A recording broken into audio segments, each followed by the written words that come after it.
Oke guys, selamat datang di channel Pemuda Biovlog, channel yang khusus membahas budidaya biovlog.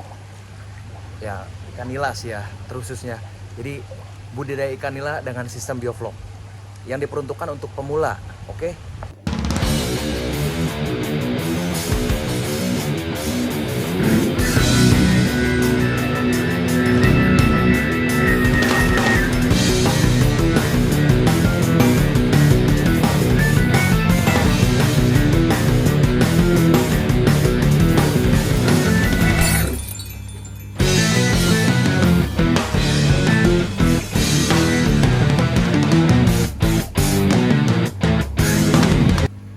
Oke, jadi di channel ini saya mau berbagi pengalaman saya dari awalnya niat, yang kedua ya belajar, yang ketiga mencari beberapa hal yang mungkin sangat dibutuhkan ya dalam menunjang budidaya ini. Oke, jadi pengalaman saya yang pertama itu saya kesulitan. Gimana sih saya mau memulai? Saya harus kayak gimana gitu. Nah, tapi ternyata di balik saya bertanya-tanya, saya pun mencari. Pertama, saya ingin ikut pelatihan di beberapa balai milik swasta. Tapi niat saya untuk ikut pelatihan itu malah jadi nggak jadi saya ikut pelatihan. Saya lebih senang membaca lewat jurnal kayak gitu-gitu dan bertanya-tanya kepada senior saya, kepada orang-orang yang sudah mahir dalam berbudidaya. Saya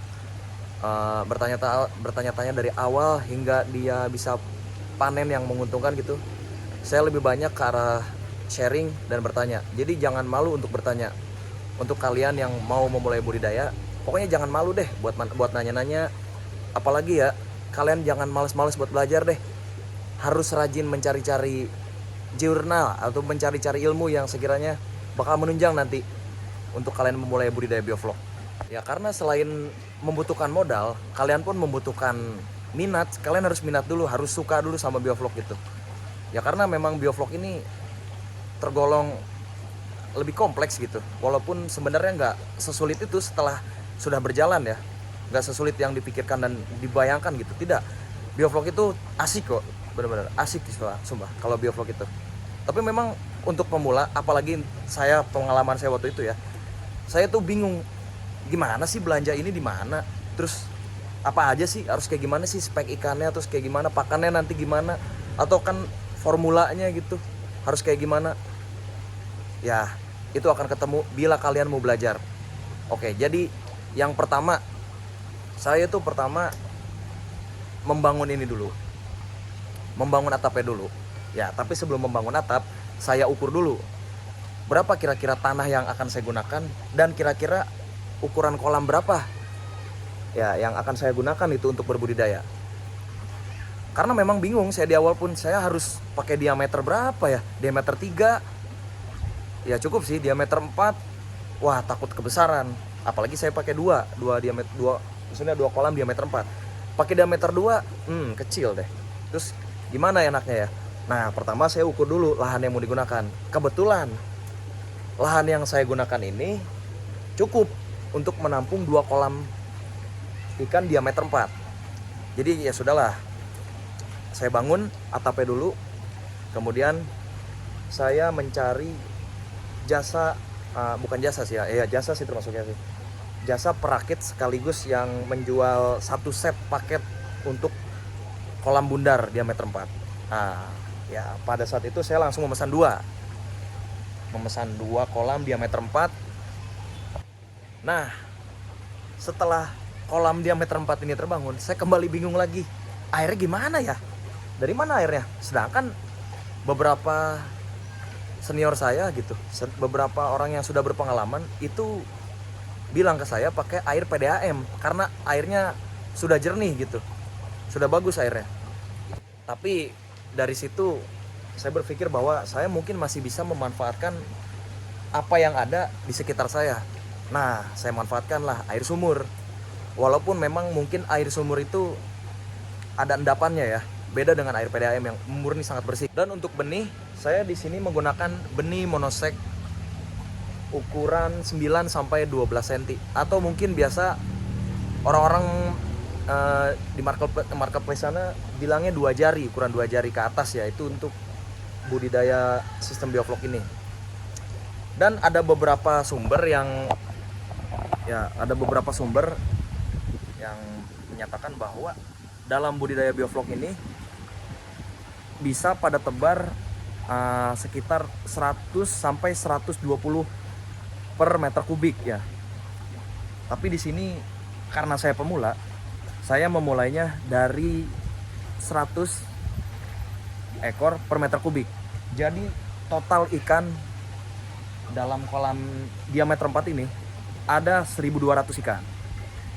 Monosek ukuran 9 sampai 12 cm. Nah, tetapi sebelum ikan itu saya beli dan sebelum ikan itu saya masukkan ke sini, pertama yang saya lakukan setelah ini terbangun, kolam ini terbangun, saya harus belanja dulu, tentu belanja aerator. Ya, seperti ini. Aerator ini pun memang kadang kalau di awal kita bingung berapa kebutuhan aeratornya. 1 biji, 2 biji, atau mungkin di mix gitu ukurannya, dayanya di mix. Tapi dari situ terserah, itu pilihan Anda. Dan memang beberapa orang menyarankan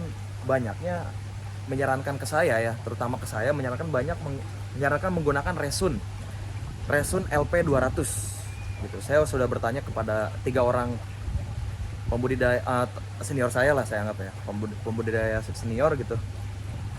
Dia menyarankan menggunakan Resun LP200. Nah, ada yang menyarankan pakai Resun LP200-nya 1, LP100-nya 1. Dibuat rudal seperti ini. Ya, dibuat rudal seperti ini. Jadi terbagi seperti ini anginnya. Ke atas, kemudian salurkan ke sini langsung ke dalam. Seperti itu.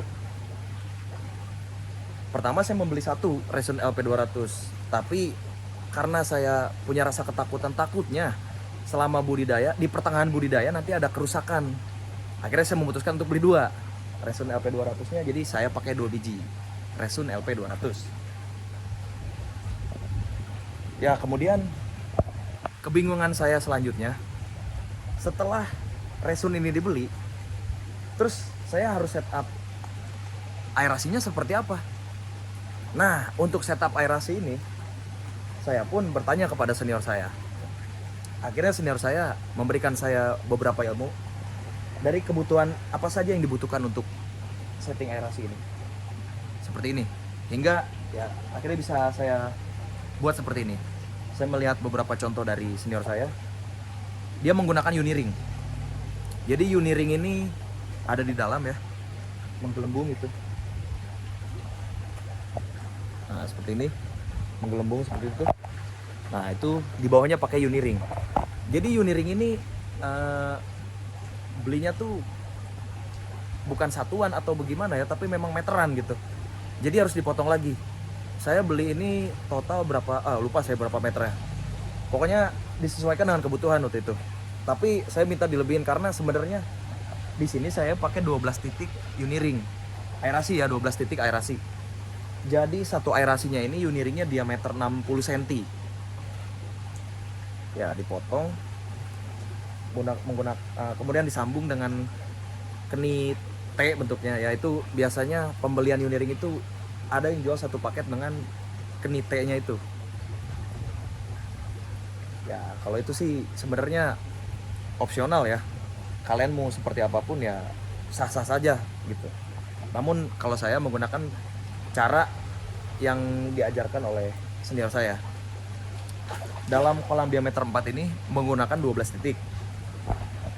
Oke, kemudian menggunakan 2 Resun LP200. Nah, kemudian untuk pakan sendiri, saya sampai hari ini pakan masih menggunakan High Profit 781. Sekarang sudah naik ukurannya jadi ukuran 3 berarti. Pertama itu saya pakai ukuran 2. Kemudian akhirnya sekarang sudah pakai ukuran 3 karena ikan ini sudah 2 bulan pemeliharaan. Oke, jadi kembali lagi ke setup awal. Setelah kolam ini terbangun, Dan setelah semua instalasi aerasi ini terpasang, kemudian diisi air hingga ketinggian 50 cm ya, setengahnya lah. Diisi air segitu, kemudian didiamkan selama 3 hari agar endapannya semua berada di bawah endapannya.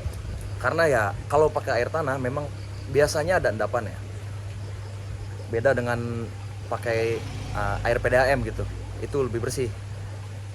Setelah 3 hari saya melakukan pengaplikasian garam krosok, dolomit, dan ini nih satu lagi ini sebenarnya ada beberapa pembudidaya yang menggunakan molase ya, banyaknya umumnya menggunakan molase. Namun di sini saya menggunakan gula pasir, karena gula pasir ini ya kadarnya setengahnya dari molase, yaitu berdasarkan ilmu yang diberikan oleh senior saya. Saya disarankan untuk menggunakan alternatif yaitu gula pasir karena dosisnya setengah dari molase itu. Kemudian air didiamkan selama 1 minggu, ikan baru bisa ditebar.